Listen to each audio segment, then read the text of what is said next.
So ladies and gentlemen, welcome to the Steamrail Open Day 2026 from a DERMPAV perspective. The first thing we'd like to do is thank all the public that came along to patronise the Steamrail Open Day and have a look at some locomotives and railway paraphernalia close up. We especially like to thank those people from the public that came along and purchased a sausage or a sausage and a drink or whatever combination it was from our sausage sizzle stall in Nine Road. We do appreciate your patronage.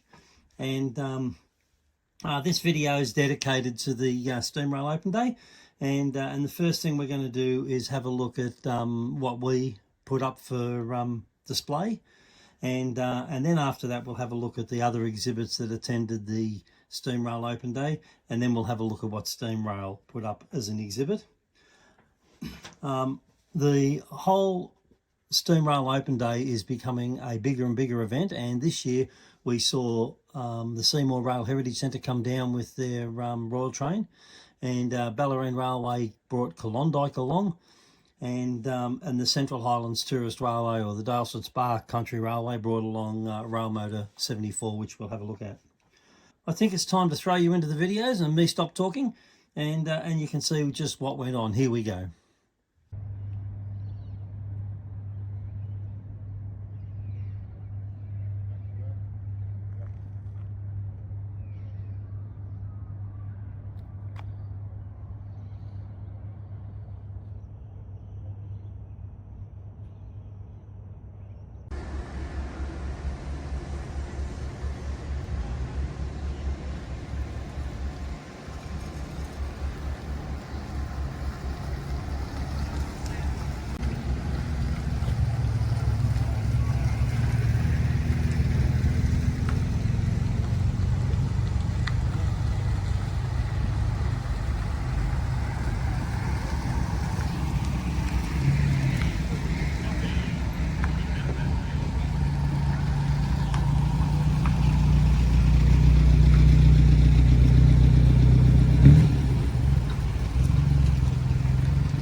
Okay, here we are, open day. It's about to end, be quiet. Everything's set up along here. Everybody working. It's a great idea putting the sausages and bread here. Great system. I was in charge of the road.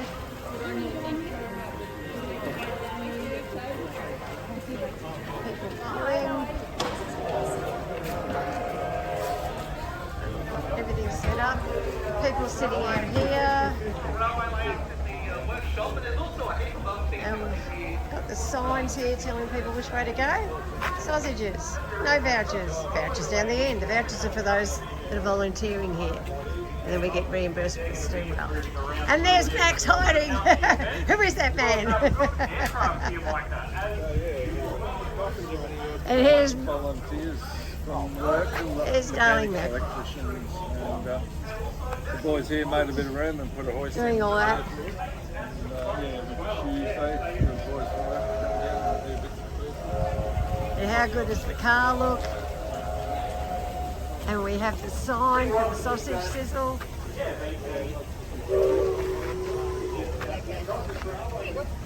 Telling everybody about the car. And here we have coal. Keep going, you're right, you're right.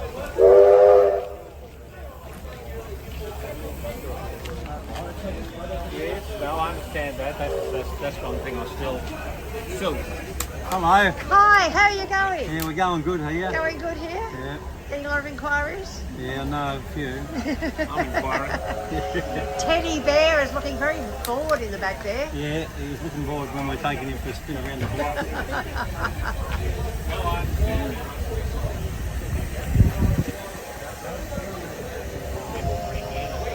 This broadcast down there is getting very busy, which is great. So there's a bit happening. All right, good luck. Happening.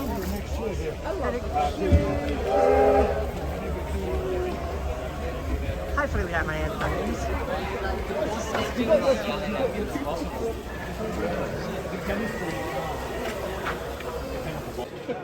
We've slowed down a bit. It's been a good day. Okay, it's 3:20. We're slowing down a bit. We've got a few snags, bit of onion. How we go, boys?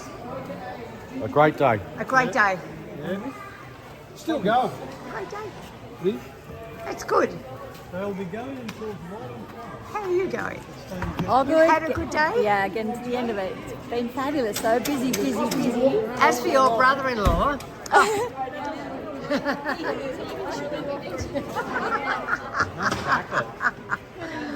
hello, ladies. How have we gone? Good, man. Yourself? Oh, We're just having to breathe in now. It's Yeah, just don't blame you. been a big day. So yeah. Well, yeah. And the funny thing is, they reckon we've had the same as yesterday, and we all sort of thought not.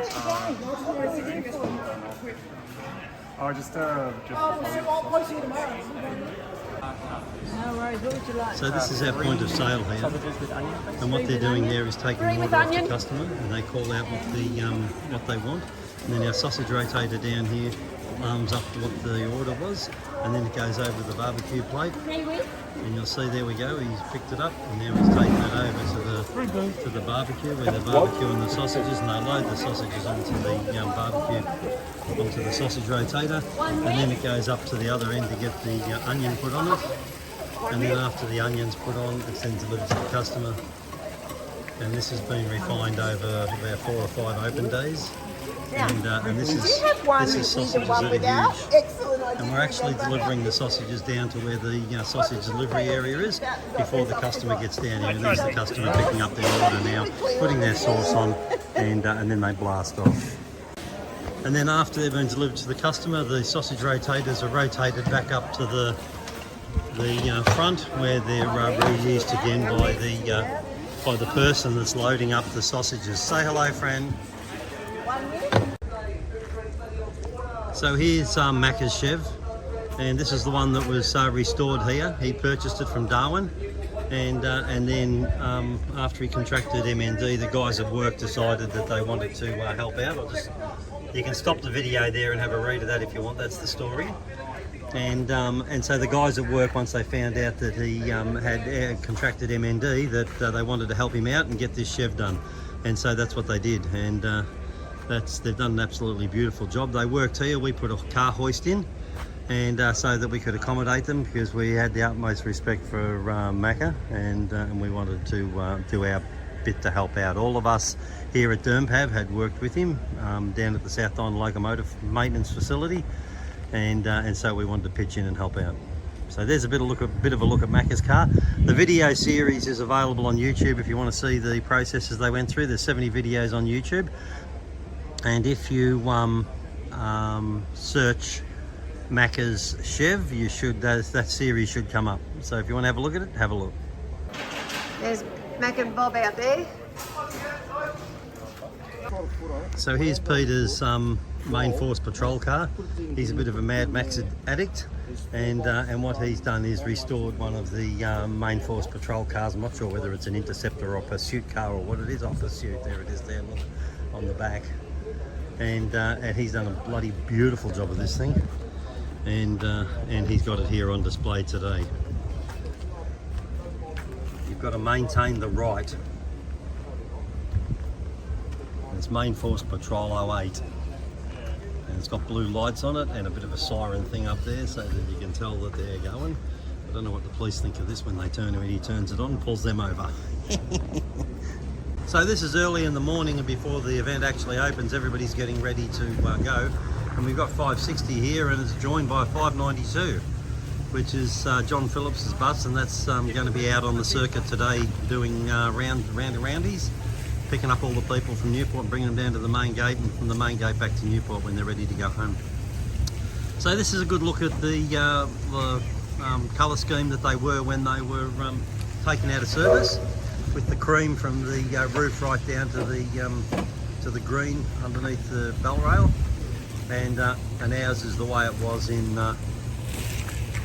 1953 when it ended service with the silver roof and the dark green accents and all that sort of stuff. So yeah, a bit of a look at it. And we've even got Brownie behind the Great Wall of Newport. There he is, another show car. That was very well organised, that was. Marilyn, and then everybody down to the clock tower. The clock tower looks beautiful. I think today went really well. All the people in the sausage sizzle did a fantastic job. And shunting those 1,500 or 1,600 sausages that we sold across the barbecue plate and delivering to the customers, an absolute fantastic effort. I availed myself of a couple of sausages because I'll just show it to you. I've got a DERMPAV voucher, you see have that? too. How many times have you used that DERMPAV voucher? That's not important. Everyone knows me and they give it to me. No one else got Exactly. Well, a few other people got them. While you're talking, I'll interrupt. I did get a lot of comments, that we all did, I think, from people walking through and saying what a great system this was and getting their food as soon as they walk past. Thanks for that interruption. That's good. Yeah, back to you. Oh, all right. Yeah, no, it went well. We got quite a few positive comments on the bus, and Sharpie said that he was extremely busy out on the rail motor, and he thought if we had a second platform it'd be good, so they could come in one end and go out the other. Good idea. So we might work on that. Yeah. And otherwise, I don't know how to make it go with the car. Lots of interest. Lots of people took photos of the YouTube connection. Yeah, well, I'm going to keep an eye on the MND total and see if that goes See up if it as goes a result up. of Yeah. today. Yeah. Lots of interest. Everybody loved the story. No, now it's video. So who is this motley crew? I have no idea. We are the best. These are the stars of today. Where the sausage sizzlers? Hey! And the car people and the bus people. Well done, guys. So now we're at the end of the day. Sold all the sausages, sold all the onion, just a few drinks left. Ours is on the sweeper. There she goes. John's doing a bit in the corner there. Never stops, does Olive? Never stops.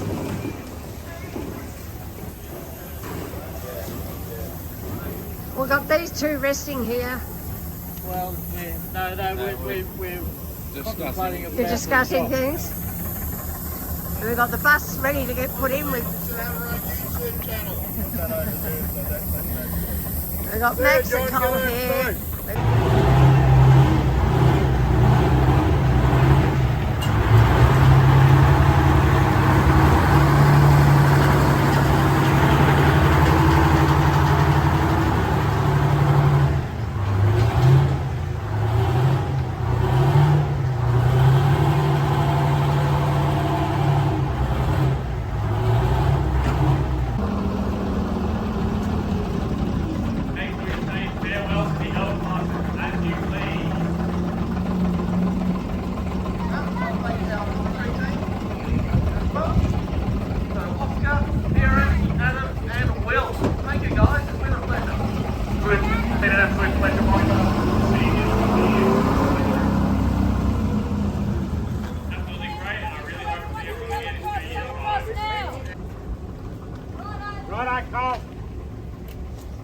Breathe in, Mac.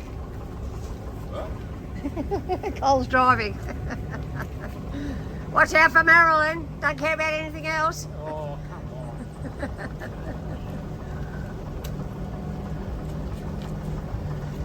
It's a tight squeeze, John, so Yeah, very tight, especially this side. you got plenty of room. You go forward anyhow up the train tracks. Yeah, it's when he gets. Yeah.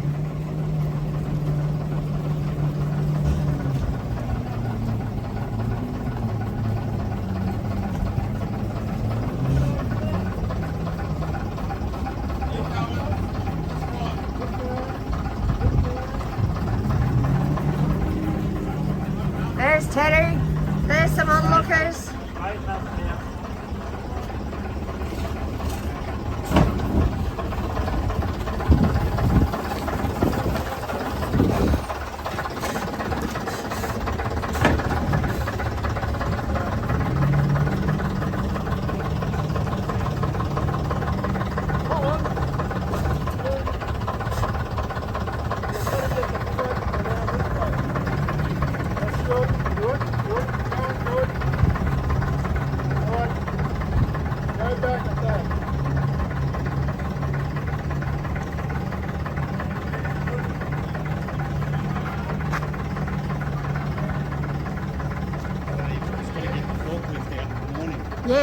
Yeah, because it's there, yeah. And here we are at the clock tower. And down here we can see what the Hobson's Bay Men Shed have done. As you can see, just in the foyer here, it's beautiful.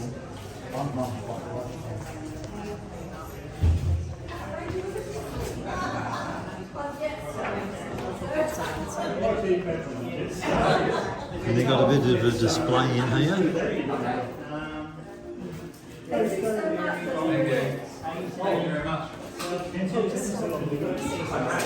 This is the work of the Hobson's Bay Men Shed.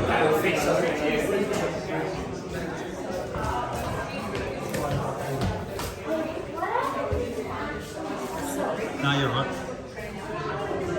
And all of these rooms have been, all the detail, it's just amazing what the Hobson's Bay Men Shed have done in here. Of course, they've got these set up as like an office.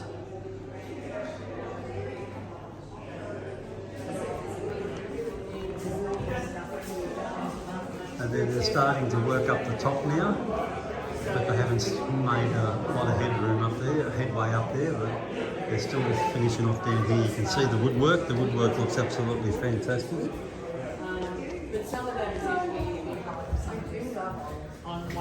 This is where they're currently. And then you can see the work they've done in here. You can see the work in the fireplace where they've renewed. There used to be wood panelling over here and they've removed it, and it's revealed all this brickwork, and the mantles were in really poor shape, and the Hobson's Bay Men Shed have redone it, but this looks absolutely outstanding. Have a look at this. It's really nice.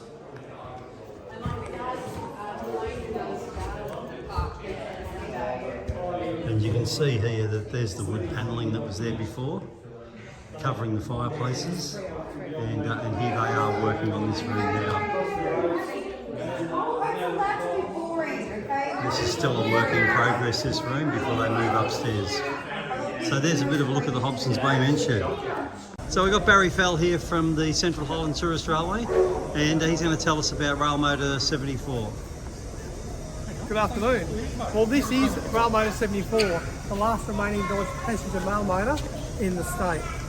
It was in the Plum scrapyard at Benalla after it was withdrawn as North East District Inspector's car in 1958. It was rescued by the former ARHS Museum and transported to their museum at North Williamstown in the early 1970s. In 1990, we took control of the vehicle on a lease and took it under restoration. Many years later, and quite a deal of money, it spent 5 years at Sleeping Classics in Bayswater having all of the bodywork done, which has now been completed. It's taken a detour here to the Newport Open Days on its way back to Dalesford, where it will be completed with all the mechanical parts and also all of the upholstery and the painting done. And then, hopefully by the middle of 2026, it'll be ready to enter service. Up at Dalesford. Up at Dalesford, Oh, on a good. charter procedure. Well, thanks for that. So here's some of these steam traction engines that have turned up. We've got a roller here. I don't know what it is though.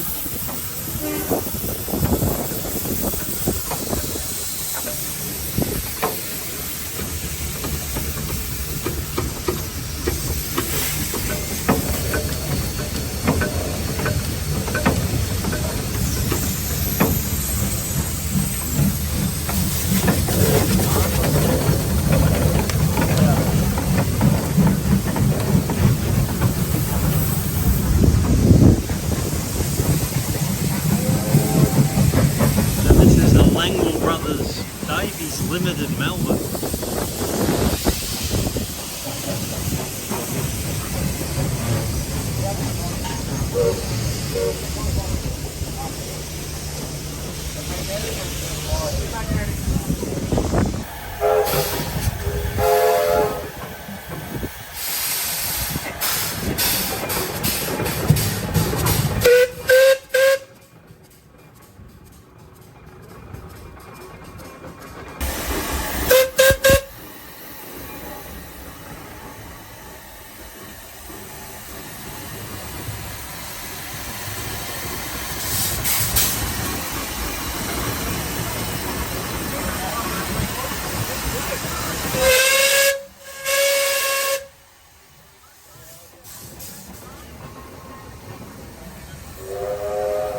So we've got a series of model railways here. This is obviously the Sunbury Model Railway Club, I guess. I'm not sure what station this is. Sunbury, maybe? That'd be appropriate, wouldn't it? Is it Sunbury? Yep, Sunbury. And there's a train running it. 2 low cab T classes. 320 and 324. This takes a bit of patience. My father used to do this. With a string of GYs. And the ZL, oh no, a CA van. All taken up the rear.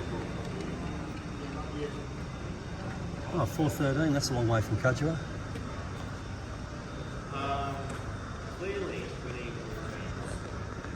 So here's the Yarra Valley Tourist Railway. They come from Healesville. Hello, Yarra Valley. Oh, how come this bloke's not driving a bus? These blokes are restoring K177. That was one that was in the museum up at Ararat. And then we come down here and we've got the Mornington Railway.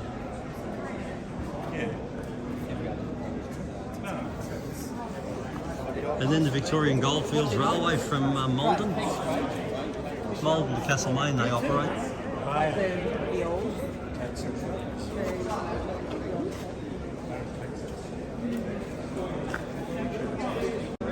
And here's the Ballarat Tramway Museum from our hometown, Ballarat, land of milk and honey.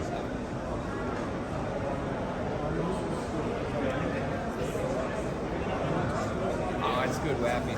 We're very happy to hear that. You don't have anything on colour or usually country lines, do you?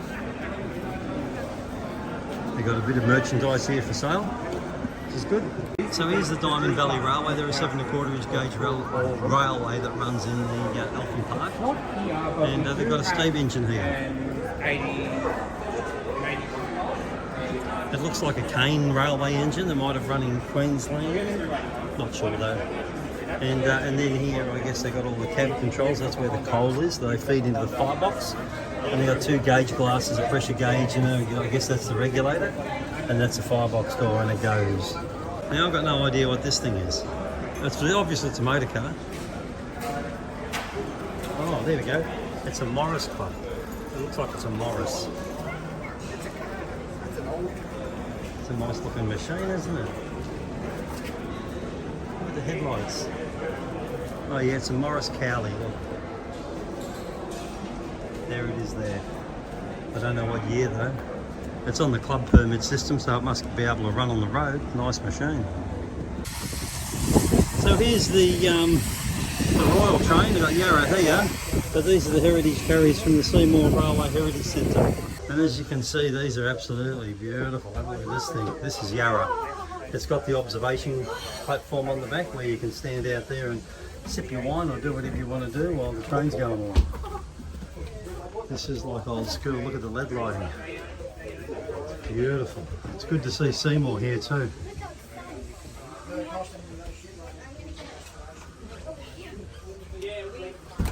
Look at the old seats, all diamond button upholstery. The old railway photos. We'll go down here and let's have a look inside these places. Oh, yeah. It was coming first. We're like, oh, we'll wait here. And so we're waiting there to take photos of VC coming through. And we were the first 2 there. Nobody else was there. Well, we got there about an hour before everyone else started.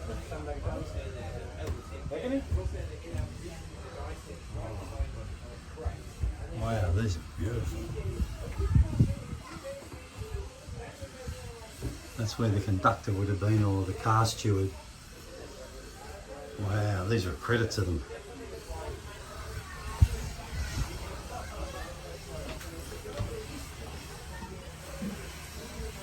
Here's the city area. Thanks.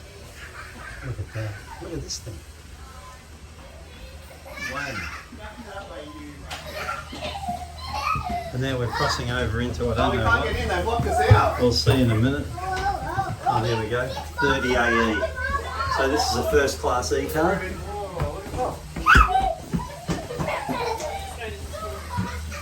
Absolutely, yeah. I wonder where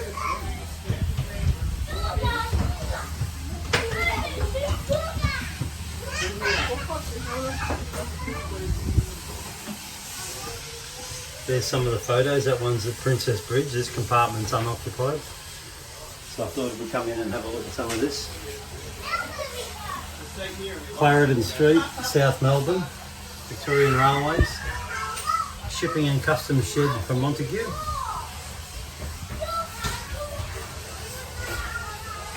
Whitehorse Road. There's a D4. And when you look at these sort of photos, you know, back in the day, they just would have been a photo, but you wait 70 years and they become something very interesting.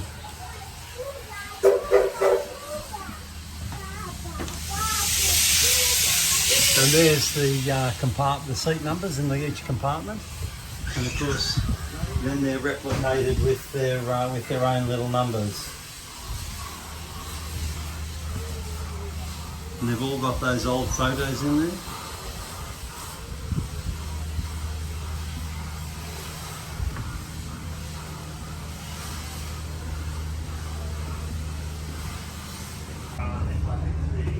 Oh, I don't know what this one is now, but there's some refrigeration units. And then we come into here, and this is a dining car, as you can see. And it's got all the nice seats and everything in it. This is absolutely beautiful. And then we go through here to State Car 4, I can see on the sign up there. We'll have a look at it as we get a bit closer.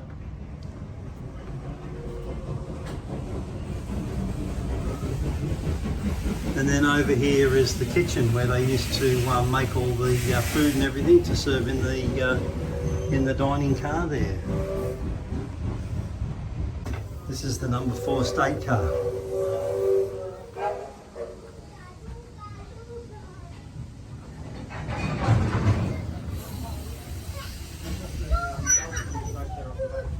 Alright, you two, come on, let's go. And there's a bunk that would have folded down, as did this part of it as well. And that turned into a bed, the two of them. And then they've got the wardrobe there, and then the unit over there for washing your hands.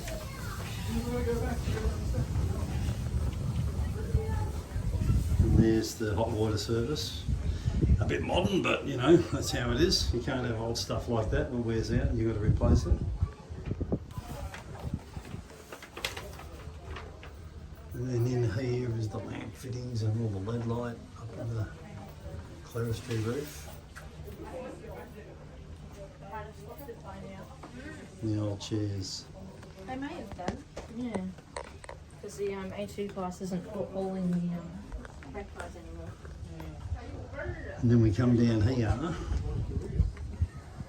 Oh, we've got like a stateroom maybe. And again, it's all very, very nice. It's got that old fan here.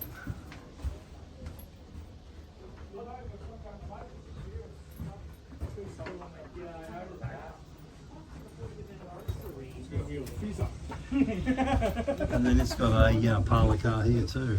Hey, it's a good show. We used to went out to Richmond Vale one day on the 10 classes. Cheers. Would have been interesting. That was great fun, riding by the 10. Would have been lattice work up there on the top.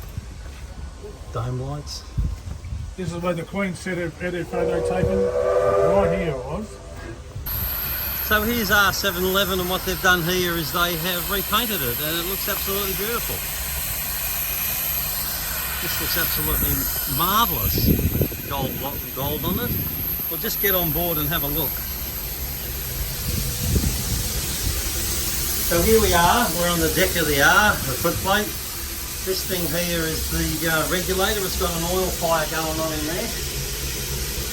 And then we've got a diesel controller here, which you can plug a diesel into it, and then the driver here can drive the diesel as well. And over here we've got the independent brake, which just operates the locomotive brake. Here we've got the train brake. So it's got an equalising piston in it, and that makes the smoother brake application. Over here we've got the cylinder cock handle, open and shut. And then we've got the sand valve just here, and then this is the reversing wheel. Now, if you have a look down here, they've got cut-off, He's actually got it at the moment in mid, which is mid gear. It's not in forward, it's not in reverse. And then if he moves it back down here, then he's going in reverse. And if he moves it forward, then he's going in forward gear. And that just tells the driver what the valve cutoff is, whether it's 6 inches or 9 inches of piston travel. On an R class, when you're running along, apparently you don't cut it off any lower than 9 inches. You wouldn't go into the 6 inch because then the draft in the firebox is too wide. And then over here we've got an M3 feed valve, and then we've got the steam, the steam valve for the injector, and that's the blowdown cock over here. You pull that back and it'll blow the sediment out of the boiler. And then if I stand up and we move out of the way, there's the water valve for the injector. So it's quite comfortable for the driver to reach down with his right hand and open that water valve, and then he can operate the steam valve with his left hand. And then what you do with that once you get it going is you look down here, down to that overflow that you can see steam coming out of, and you just throttle back the water until the water stops running out of there, and then it's going into the boiler. Up here we've got the brake gauges and the steam pressure gauges and the brake cylinder gauge, and then we've got our water glasses here, which you can see there we've got about 3/4 of the stud of water in there. And then up here we've got all the accessories, the manifolds, to do all the different things like the turbo generator, the compressor, the injector, the water gauge. And then over here it's pretty much replicated, with the exception of these valves here, which is the oil. It used to be the stoker valve, but now of course you can see some of them are missing because now it's just got oil. And then we've got the atomizer over there, and that's an oil control valve. The only problem with these locomotives is up there you can see that goes straight into the boiler, and that comes over to the top of the water column, and there's not a valve to turn that off in the event that that pipe breaks or ruptures. So anyway, that's just something that you have to maintain through your maintenance management system to make sure that pipe is annealed and it's okay. But there's a bit of a look at our 711. We'll get off now and thank the show. I hope you enjoyed that look around the cab. So here's 183.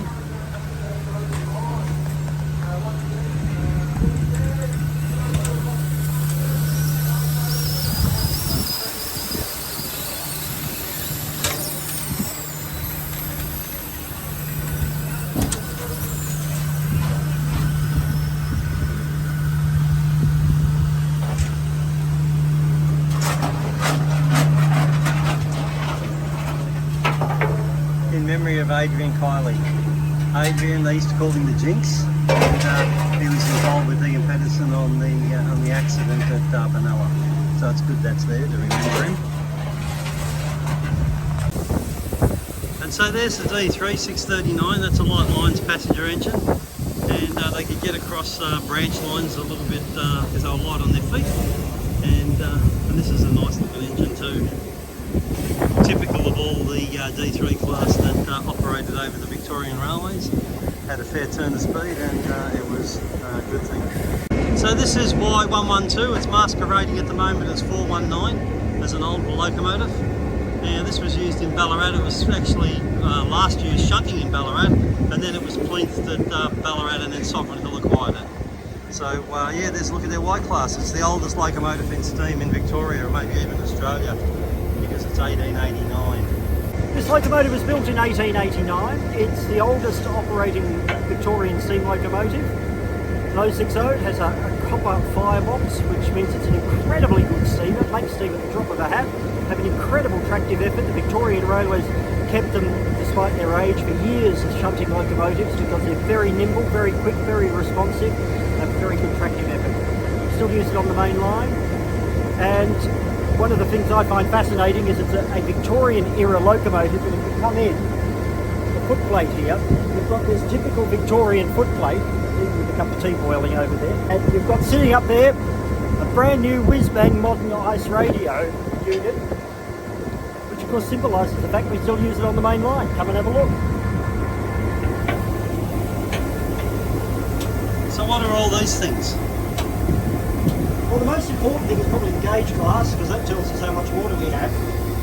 That's over there. And you've got two of them. We have two of them because in case one fails. And If there's ever a difference, you take the lower one as being the one you're following. The gauge glasses, the injectors to put water in, they're very important. There's the fireboxes down here, which is where the action occurs. It's hot. That makes steam that's on the steam gauge up there, which is just very low at present because we're just sitting around the yard. And what's that red line where it blows off, is it? That's where it blows off. These are the various brake gauges. This is the regulator, which allows the steam to come out from the steam dome. Most importantly, this big wheel here is the reversing wheel that sets the valve events that makes the locomotive go. And where is it now? It's in mid-gear, mid-gear, yeah. and there are inches of travel. Yeah. And what's that? Is that where the valve cuts off, is it? That's right. Cuts off steam to the end of the cylinder? Yes. What's this little button there? Discharge brakes. 153, you guys right to go? Yeah, but thank you. So to get the Y class in here, the Y class has got a, this particular one's got a 6-cylinder 645E engine in it. And of course we've got the suction box and the plumbing stack there with the governor and the water pumps on it. And then one of the drives through to the radiator fan just there, and then there's your bank of radiators to keep the locomotive cool, or to keep the locomotive engine cool. And then we come down here, we can see the fan wheel just there. And those holes that you see there are so that the maintenance staff could put a barring in jack over and bar the engine over so that we could do maintenance inspections and everything on it. And of course that's then attached to the main generator. And the main generator generates the electricity to go down to the traction motors to make the traction motors drive the axles and make the locomotive move along. This particular one hasn't got a companion alternator on it, which they would have hanging on the front there if it had AC cooling fans and things like that. What you see up there is the roots blower, which supplies air into the engine. That's on the right, and that supplies air into the airbox for the engine to operate because it's a two-stroke engine. And then up there on the corner, just there above that, and to the left, is the auxiliary generator that handles all the battery charging.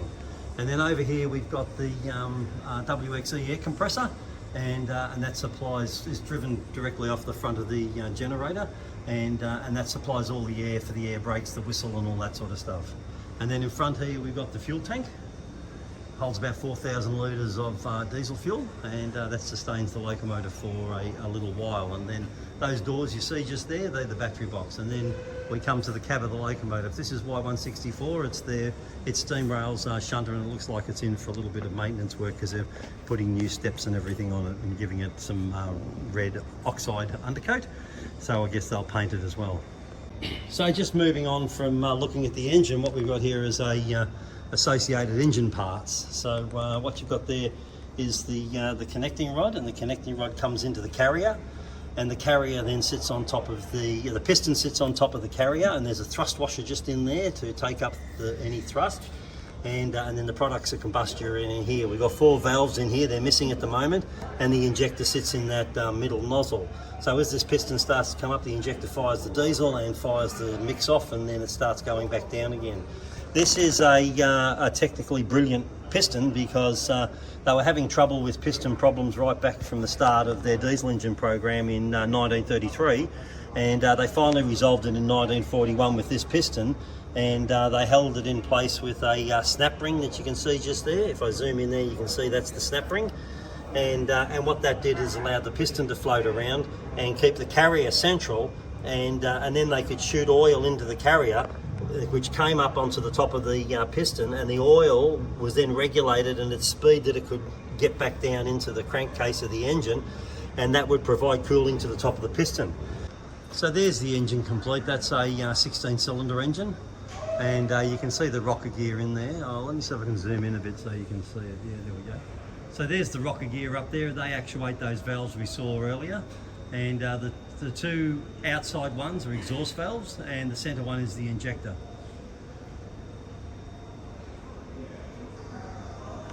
And there's the roots blower sitting on the end there. So we hope you enjoyed this video. Don't forget to like, comment and subscribe to our channel.